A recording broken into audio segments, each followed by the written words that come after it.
हम अपनी इस वीडियो में बात करेंगे कि ग्लूकोज जो है आपका किस किस तरीके से आपका ब्रेक डाउन होता है, किन किन तरीके के स्टेप्स में। ठीक है, जो भी उसका क्राइटेरिया पूरा पाथवे है वो हम इस वीडियो में जानेंगे। ठीक है, और इसी के साथ हम अपनी वीडियो को शुरू करते हैं। लेकिन ग्लूकोज को स्टार्ट करने से पहले जो उसका ब्रेक डाउन फॉर्मिकुलर फॉर्मूला है वो अपना उसको डिस्कस करने से पहले हम सबसे पहले बात करेंगे कि एक्चुअल में ग्लूकोज होता क्या है। ठीक है, सबसे पहले बात करेंगे ग्लूकोज की। तो ग्लूकोज को अगर समझ लेते हैं तो ग्लूकोज क्या है। Glucose is a simple molecular sugar. ठीक है, ये क्या एक तरीके की आपकी मॉलिक्यूलर शुगर है। ठीक है, ये क्या आपकी एक तरीके की मॉलिक्यूलर शुगर है। अगर इसके फॉर्मूला की बात कर लेते हैं, फॉर्मूला स्टार्ट करने से पहले थोड़ा सा और पॉइंट इसका अगर हम ग्लूकोज को लिख दूं, ग्लूकोज को आने के ये क्या, it is a monosaccharide. It is a monosaccharides. और अगर उसकी सब कैटेगरी की बात कर ले तो आपको कार्बोहाइड्रेट में आती है। ठीक है, एंड सब कैटेगरी की बात कर लें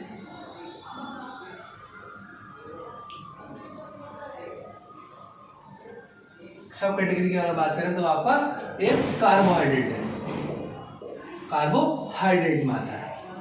ठीक है, ये था ग्लूकोज के बारे में थोड़ा सा एक जनरल आपकी इंफॉर्मेशन। लेकिन अगर इसकी बात करें कि ग्लूकोज का जो फॉर्मूला होता है वो आपको क्या होता है। ठीक है, ग्लूकोज को थोड़ा सा फॉर्मूला समझ लेते हैं। इसका मॉलिक्यूलर फॉर्मूला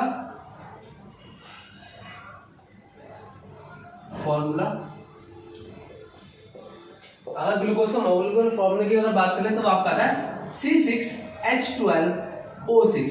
ठीक है, ये आपका मॉलिक्यूलर फॉर्मूला होता है।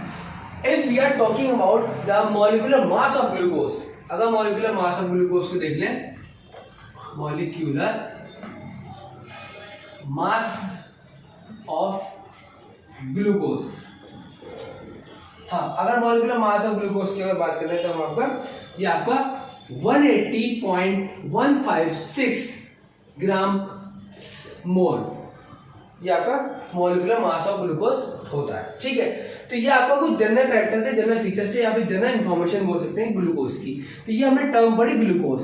लेकिन अगर वीडियो को थोड़ा सा आगे प्रोसीड करते हैं, जो कि हम एक्चुअली में बात करने वाले हैं कि ग्लूकोज का ब्रेक डाउन होता है वेरियस पाथवे में, तो उसके ऊपर बात करेंगे। यानी कि आपका क्लियर टॉपिक क्या है, break down of a glucose in a various pathway. ठीक है, साथ में अगर बात कर लेते हैं ग्लूकोज सबसे पहले स्टार्ट होता है तो यहाँ पे कार्बन के 6 मॉलिक्यूल होते हैं, 6 कार्बन मॉलिक्यूल। ठीक है, ये कार्बन मॉलिक्यूल आपका साइटोप्लाज्म में आते हैं, इन साइटोप्लाज्म।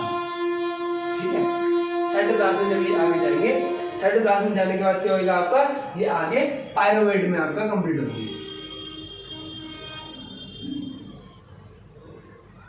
पायरोवेट में, तो यहाँ पर आपके जब ये पायरोवेट में आ जाएगा तो आपके कितने मॉलिक्यूल बचते हैं, 3 कार्बन मॉलिक्यूल। ठीक है, यहाँ पर 3 कार्बन मॉलिक्यूल में कवर हो जाएगा ये। अब इस रिएक्शन को फर्दरली आगे प्रोसीड होता है। जब वो प्रोसीड होता है तभी आपके आते हैं क्या, 3 स्टेप। पहला absence of oxygen, second one is called lack of oxygen and third one is called presence of oxygen. ठीक है, तो पहला स्टेप आपका कवर करते हैं इसमें आगे, जिसमें हम सबसे पहले स्टेप आएगा आपका ये पहला स्टेप आपका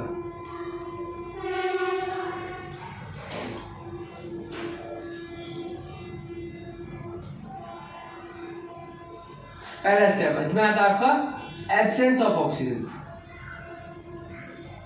एब्सेंस ऑफ ऑक्सीजन यानी कि आपका इस वाले पोर्शन में ऑक्सीजन की एब्सेंस है। तो हम इसमें अगर बात करें एब्सेंस ऑफ ऑक्सीजन में अगर कोई एग्जांपल लेके चले साथ में, तो हम क्या ले सकते हैं, बेटर एग्जांपल है इन ईस्ट की अगर बात कर लेते हैं। तो इन ईस्ट में अगर लेंगे,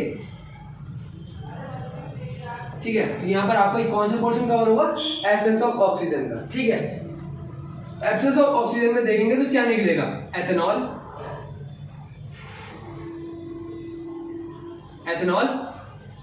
प्लस CO2 यानी कि कार्बन डाइऑक्साइड कार्बन डाइऑक्साइड के साथ ही साथ क्या निकल रहा है हमारा, एनर्जी लिबरेट होती है। तो यानी कि आपकी एनर्जी रिलीज होगी। ठीक है, या आप अपना CO2 लिख सकते हो, या आपका CO2 लिख सकते हो। तो हमारा पहला रिएक्शन का पहला जो स्टेप है वो क्या रहा आपका, कि ग्लूकोज आपका 6 कार्बन ऑफ मॉलिक्यूल से साइटोप्लाज्म में रिएक्शन करता हुआ आपका 3 जो पायरुवेट बनाता है जिसमें आपका 3 कार्बन ऑफ मॉलिक्यूल बचते हैं, वो आपका पहली रिएक्शन यानी कि एब्सेंस ऑफ ऑक्सीजन में जाती है, जिसको आप अपना इन ईस्ट में लेकर चलते हो। उसमें आपका जो प्रोडक्ट बन रहा है that is called ethanol, carbon dioxide and energy. ठीक है, अगर इसमें बात कर लेते हैं कि कार्बन ऑफ मॉलिक्यूल कितने बचते हैं, तो यहाँ पर आपका 2 कार्बन ऑफ मॉलिक्यूल बचते हैं, 2 कार्बन ऑफ मॉलिक्यूल।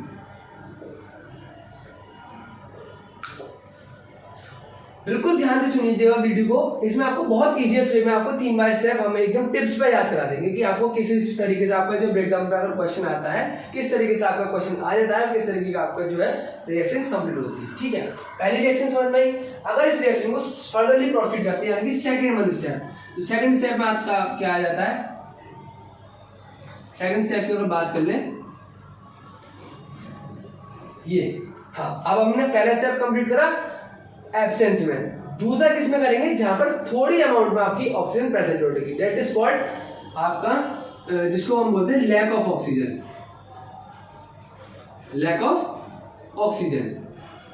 ठीक है, तो इस बार ये क्या आपका सेकंड स्टेप, तो हमने स्टेप बाय स्टेप की बात कर दी, आपका बताता है सेकंड स्टेप। अगर इसकी बात करें एग्जांपल्स की, तो ये आपको कहां पाया जाएगा, जहां पर आपकी ऑक्सीजन की कमी हो रही हो, यानी कि lack amount of oxygen.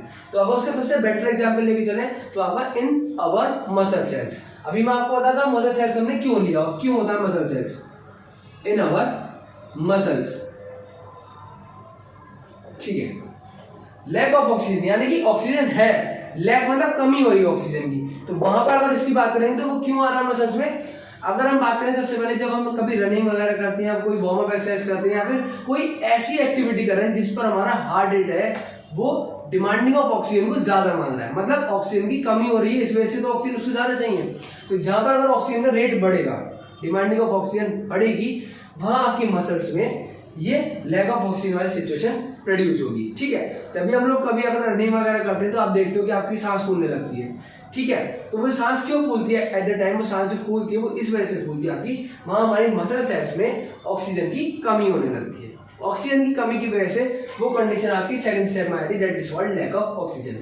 While during this step lack of oxygen, हमारा जो प्रोडक्ट निकल कर आता है वो आपका आता है lactic acid, lactic acid plus energy. क्यों, क्योंकि हम उस टाइम पे एनर्जी अपनी रिलीज आउट कर रहे होते हैं, तो इसमें वजह से आपका लैक्टिक एसिड प्लस एनर्जी निकल के आता है। ठीक है, और इसमें अगर बात कर लें हम जो निकल बनते हैं हमारे कितने कार्बन ऑफ मॉलिक्यूल बचते हैं, तो आपके 3 कार्बन ऑफ मॉलिक्यूल इस वाली रिएक्शन में बचते हैं। तो यहां लिखोगे आप 3 carbon of molecule, 3 carbon molecule. ठीक है, ये आपको कितने मॉलिक्यूल बचते हैं, 3 कार्बन ऑफ मॉलिक्यूल बचते हैं। अब जो फाइनल रेट ऑफ रिएक्शन होता है, मतलब फाइनल रिएक्शन जो आपका लास्ट पार्ट है, वो आपको कितनी रिएक्शन में बचती है, थर्ड पार्ट जो आता है आपका वो कितने में आता है आपका, वो देखते हैं कि आप उसमें जो आएगा अच्छा, तो वो आपका आता है एब्सेंस ऑफ ऑक्सीजन। ठीक है, सेकंड वन हो गया हमारा लैक ऑफ ऑक्सीजन। अब कंप्लीट करेंगे रिएक्शन हमारी third step, that is called presence of oxygen.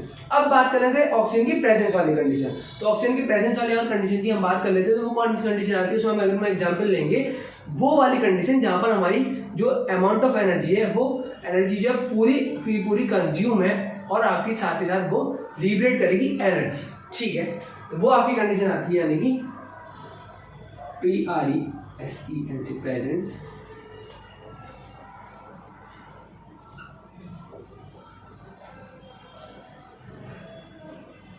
ठीक है, अब ये आपकी प्रेजेंस ऑफ ऑक्सीजन की आ गई कंडीशन। ठीक है, तो ये हम कहाँ लेंगे, इन माइटोकॉन्ड्रिया। क्यों गाइस माइटोकॉन्ड्रिया क्यों लिया हमने,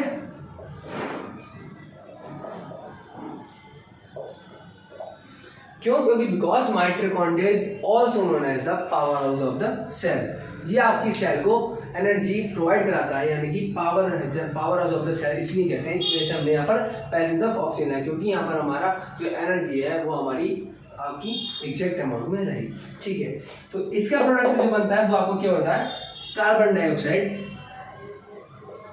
कार्बन डाइऑक्साइड और साथ ही में आपकी H2O एंड देन एनर्जी। ठीक है, तो यानी कि आपका थर्ड अमाउंट, जिसमें आपका जो थर्ड आपका स्टेप है प्रेजेंस ऑफ ऑक्सीजन वाला, जिसको आपने माइटोकॉन्ड्रिया में लिया है, वो आपका कार्बन डाइऑक्साइड H2O और एनर्जी के साथ कंप्लीट होता है। ठीक है, तो ये आपका ग्लूकोज का पाथवे जो आपका डिफरेंट टाइप में कन्वर्ट होकर आपका जो एनर्जी के रेट ऑफ रिएक्शन को आपका प्रोसीड करता है। अब अगर इसमें बात कर लेते हैं कि इस वाले पोर्शन से जो आपके क्वेश्चन आए थे वो किस तरीके से आते हैं, तो सबसे पहला क्वेश्चन अगर लेके चले तो वो पूछ लेते हैं कि ग्लूकोज की, सबसे पहले पूछ लेते हैं मामूली से क्वेश्चन दैट इज कॉल्ड सब कैटेगरी ऑफ ग्लूकोज बता दो, कि ग्लूकोज की सब कैटेगरी हमें पता है कार्बोहाइड्रेट होती है। ठीक है, ये तो नॉर्मल सी बात है।